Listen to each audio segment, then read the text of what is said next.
Begin transcription. Compliance. Commission of the Compliance of 8540. Dictated by Iterator Tertius Galan and submitted as record to the War Council of Terra. PMN was a jewel turning in the void. Continents of deep green, ringed by vast oceans, wrapped in delicate bands of cloud. She was so like Terra, our ancestral home had once been. And like Terra, mankind lived upon PMN and thrived. It had not always been so. Following the cataclysm of Old Night, the PMAni languished for centuries beneath wicked aliens that held them in chains. Violent revolution drove the Xenos away, and for a century, PMN knew peace, alone in the night. A peace that was challenged by the arrival of grand ships.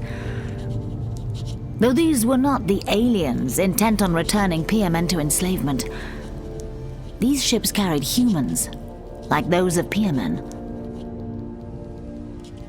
We came as heralds of the Emperor of Mankind, of his uniting of all humanity into a single imperium, of progress, a technological and cultural utopia beyond their wildest dreams. All of this we promised to them, if they bent the knee. The PMAni looked back upon their history, upon the bondage they had so recently cast off, and rejected us. We begged they reconsider, warning that those who refused to align with the Emperor's burgeoning realm would be visited again, and not by emissaries.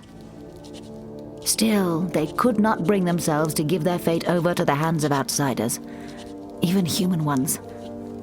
PMN would be free. And for a time, it was. That freedom ended the moment the Emperor's promised vengeance translated at the system's edge. We failed, PMN. We failed them by what we sent.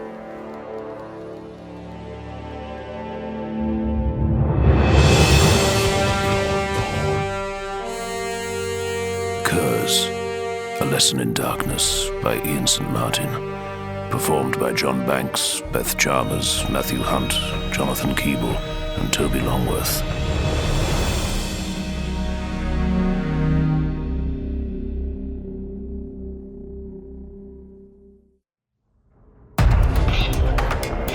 Natu! Bene Mora! Weapons filled the hands of the PMAni Triari squad sprinting through their flagship. The enemy fleet had arrived in system out of nowhere, as if they were part of the void itself. Since that moment, the PMAni had been fighting, and they were losing.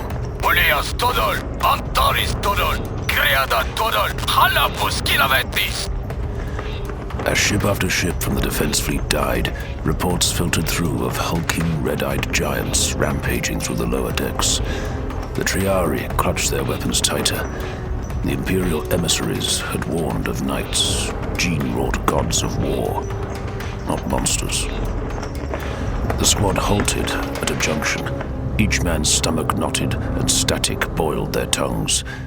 Hair rose on arms and necks, ears popped as the air pressure shifted violently.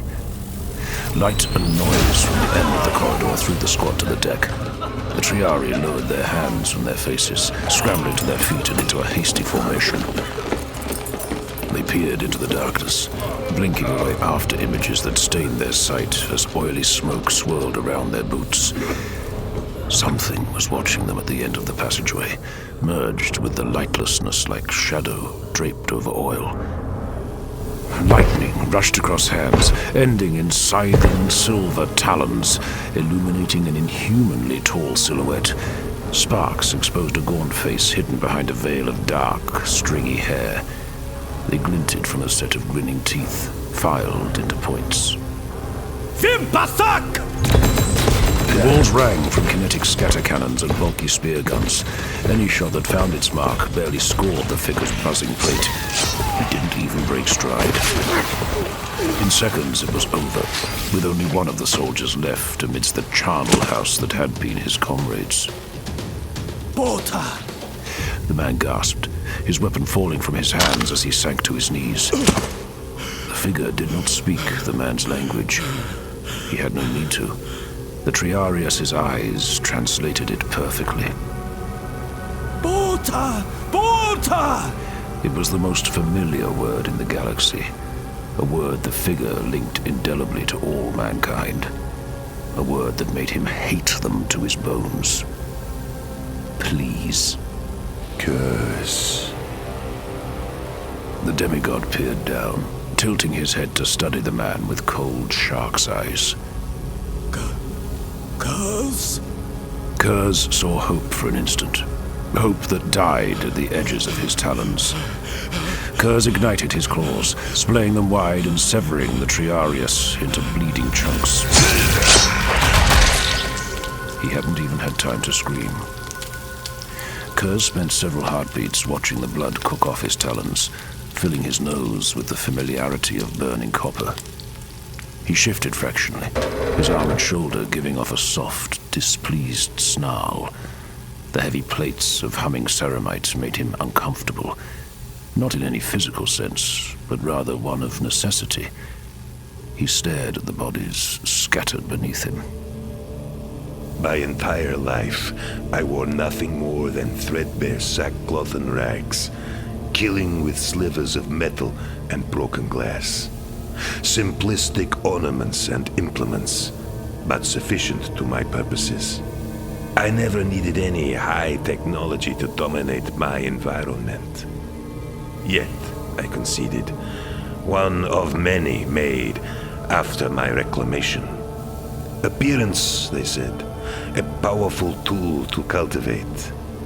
The image of the armored knight that seems marrow-bound within your race, exemplar of nobility to friend, formidable opponent to foe.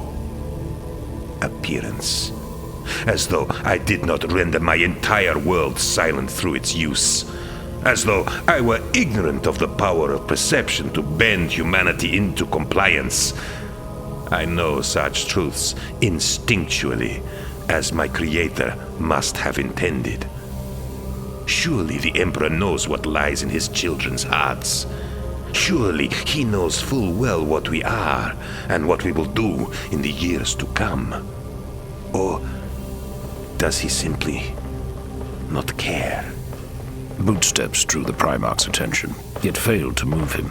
Squads of midnight-plated warriors passed, the corridor's darkness broken by the gleaming tourmaline of their eye lenses. Seeing Kurz, the Night Lords faltered. The dilemma was clear in their postures, the desire to kneel in their father's presence, so overwhelming it slowed them to a stilted scraping of ceramite boots. One look from their captain sent them forward, smashing every light source they came across to plunge the warship into darkness.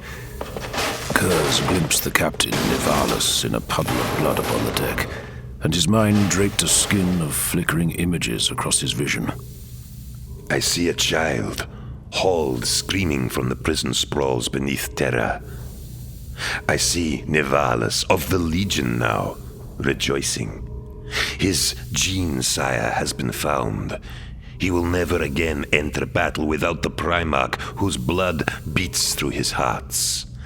He and his kindred speak, wondering just who their Primarch will be. Would I share the implacable resolve of Dawn, the Crimson King's esoteric mysticism, the soulful majesty of Sanguinius? My lord. Kurz did not rise from where he crouched, his back to the captain.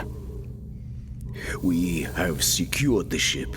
Crew casualties have been minimized. All systems are in working order as you commanded. We control the bridge. Yes, Lord. Kurz rose in a snarl of energized joints. He dropped something Nivalis could not identify onto the deck. Secure the ship. We have Make certain Then meet me upon the bridge. As you wish, my lord. The Primarch slipped into the darkness, leaving the captain to look down on the Triari's flayed faces, which stared back at him without eyes, moaning silently from slack mouths.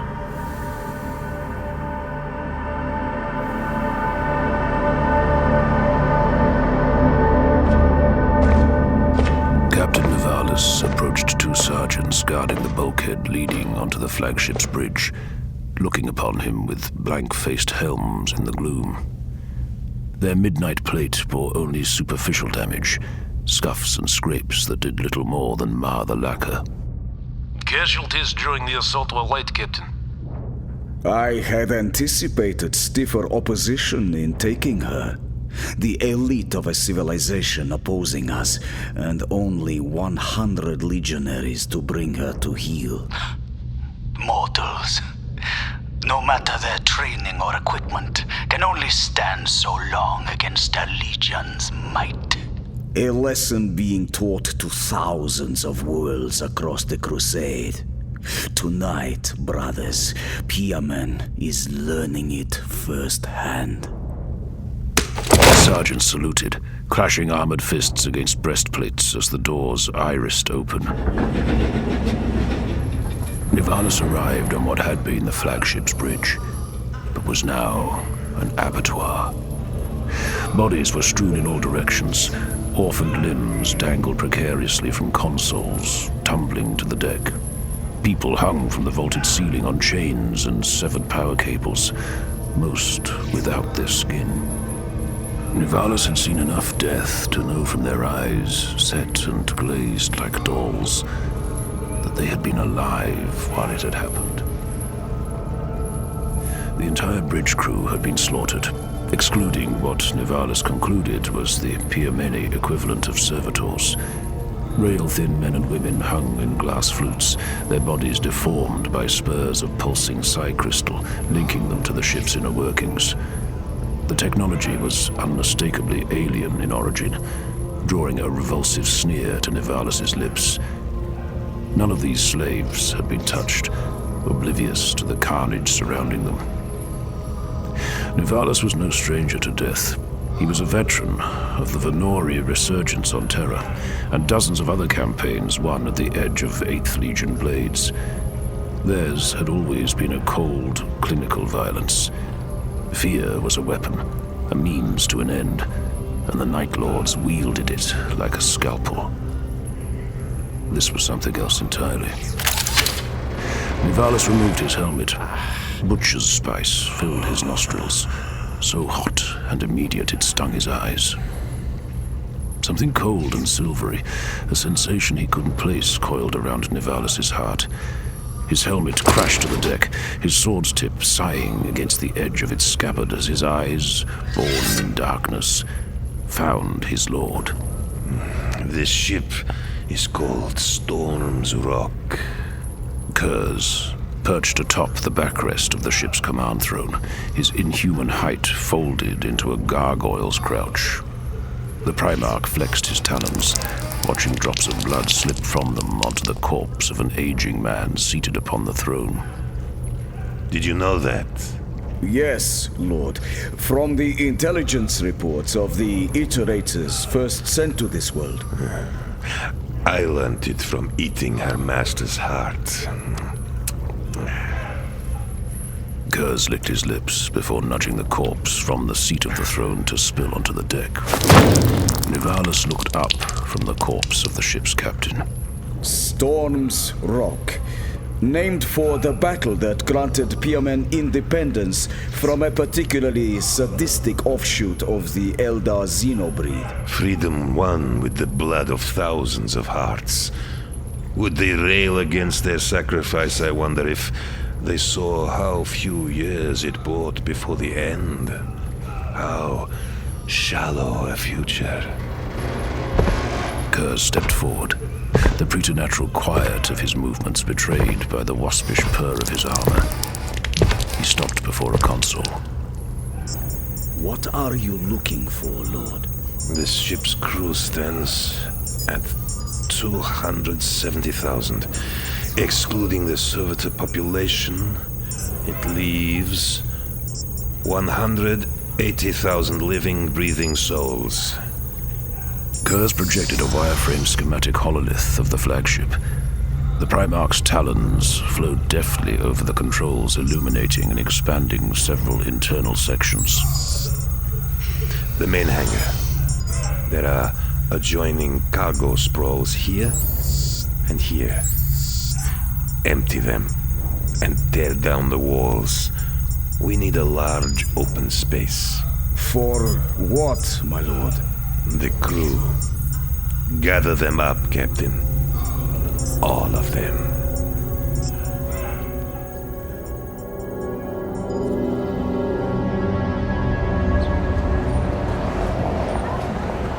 The sun shone through thin clouds over Erebast, vibrant metropolis of Piermen. Peals of thunder drew millions of eyes upward as the streets darkened. The low clouds hanging over the city became a deep umber. Storm's Rock, their flagship, presented herself in all glory. Word had spread of war in the heavens. Prayer filled every mouth as their defenders rode out to meet the invaders. Prayer that Piermen might keep hold of its freedom. Horns blared from the ship, swaying trees and sending papers twisting through the thoroughfares. After the Battle of Storm's Rock, when the last alien died upon Piermeni soil, when freedom had been won, horns had sounded across the planet. It was the sound of victory, one that every man and woman of Piermen carried within their hearts. Cheers erupted from the city as they heard the call of triumph once more. People filled the streets with celebration. The invaders had been driven off. Piermen's future would remain her own. On a street corner, people halted in their revelry, craning their necks to see a growing circle of their countrymen at the center of the intersection. Something had fallen and struck the ground, reduced to an indistinguishable heap smeared across the rockcrete. More cheers were silenced, cut off and overtaken by a rising swell of alarm as another shape splattered against the pavement. Then another, and another. The people looked up, panic and confusion twisting their faces as a pinkish-red cloud poured down from Storm's Rock. Citizens scattered as more of the shapes came down. They crashed against buildings and flattened groups who failed to avoid their path. A woman screamed as one of the things smashed the roof of an autocab flat, seeing half of a skinned face staring back at her. Bodies. It was raining bodies.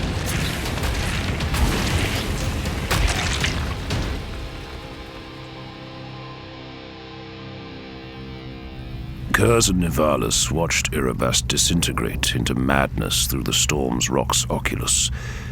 The blood had yet to dry on Nivalis' gauntlets, slathering him to his elbows. He had done as much as the men acting upon his orders. The Primarch had been right. They had needed all the room they cleared and more to do what he had commanded. They had even crushed down the deck into pits to heap the skins of the wailing souls who had been wearing them before being herded off the ship. The Emperor, did he know what we would do here? He sent me.